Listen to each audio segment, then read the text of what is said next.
大家好啊，这个视频呢是一个 vlog 啊，就是跟大家分享一下最近的一个比较有趣啊、很搞笑的事情。主要还是处理这个车的小问题啊。那么整个过程是这样的，是上周吧，好像是去了一趟 4S 店去做保养，这个是常规保养，换发动机机油啊啥的啊。然后呢，油门踏板啊一响。当时想的是这个的东西咯吱咯吱响的，是不是要加点油啊，润滑一下？他们师傅一看说，建议直接换掉这个总成。你即使在上油的话，可能再过一段时间还是会这样响，所以呢，他是建议你直接换掉。然后他们查了一下库存，说没有这个配件得定啊，大概可能3天到。那我说那就只能这样了，对吧？下次再来。然后就看了一下这个地方一响啊，我是说颠的响。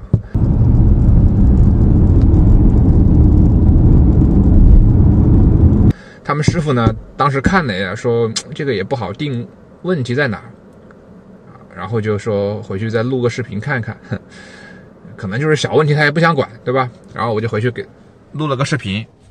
然后前天吧，又去了一趟店里，就是换这个东西，对吧？换这个油门踏板啊，这个踏板呢，现在换掉之后呢，就已经没有声音了啊，这个没问题。然后就是解决这个问题啊，解决这个问题花了老大的劲儿了，在那儿一个师傅坐在车里啊，我也坐车里，我就跟他一起想办法，对吧？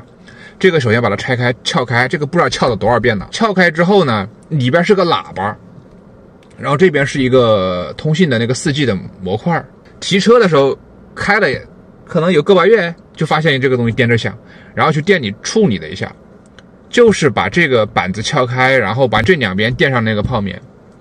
好了一段时间还是没有根本解决问题，然后我们就把这个脚都绑上那个胶啊，给绑一圈，怀疑是它松嘛，还是响，就是你敲击这个地方的时候就噔噔噔，好像里面有螺丝松了一样。然后我说那不这样，就是你把这个地方翘起来，对吧？翘起来之后，我一个一个脚往里塞，我塞到第几个脚的时候它不响，或者说塞到第几个脚的时候开始响，那就是那个脚的问题，对吧？我说要不试一下。结果呢，大概就塞到中间这边是第一个角，第二个角，第三个角，塞到第3个角的时候，它就开始响。我就说要不把这第3个角给撇掉算了，你把它撇掉，它就不响了嘛。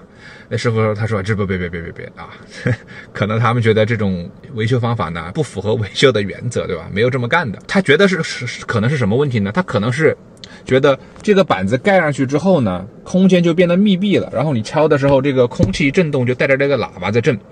但是我说这个地方你看它有空腔有排气孔啊，对吧？这么宽，而且我一个一个上这个卡子的时候，这边也是敞开的呀，对吧？我敲还是有，那证明不是这个空气的震动的问题，怀疑呢是这个喇叭和这个板子之间的有一个，就是这个塑料件盖板下面在喇叭那一圈有大概这么高的一个凸起的，他就怀疑是那2个地方接触在响，于是他就用手呢去撕了一个圆形的泡棉，一个环形的，一个叫环形的啊，就放在这个喇叭上，然后再把这个盖板一盖，就没声音了。所以最后的问题在于哪儿呢？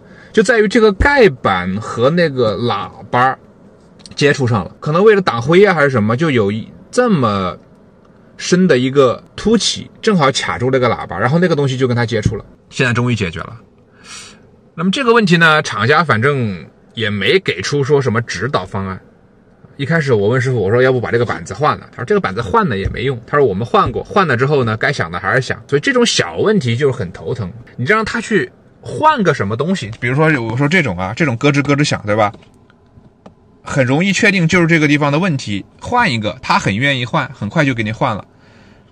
但是你说这种问题连问题在哪儿都不知道的，你说是个小问题就是个小问题，他可能就没那么积极。比亚迪在这方面呢，还是要可以说怎么说呢，就加把劲儿吧。隔音我觉得是做的挺好的，就是你好不容易把别的地方的噪音减小了，这种地方一旦不注意就会增加一个噪音，反而前功尽弃，让人觉得就很别扭，对吧？就是这个。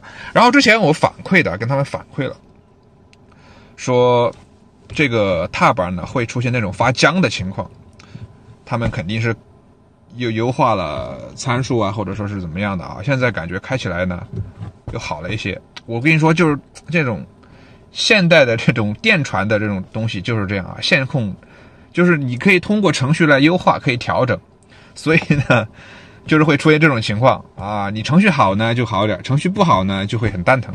那么总体来说呢，就是小问题还是有，但是呢还是在跟你解决，不管说是积极还是不积极。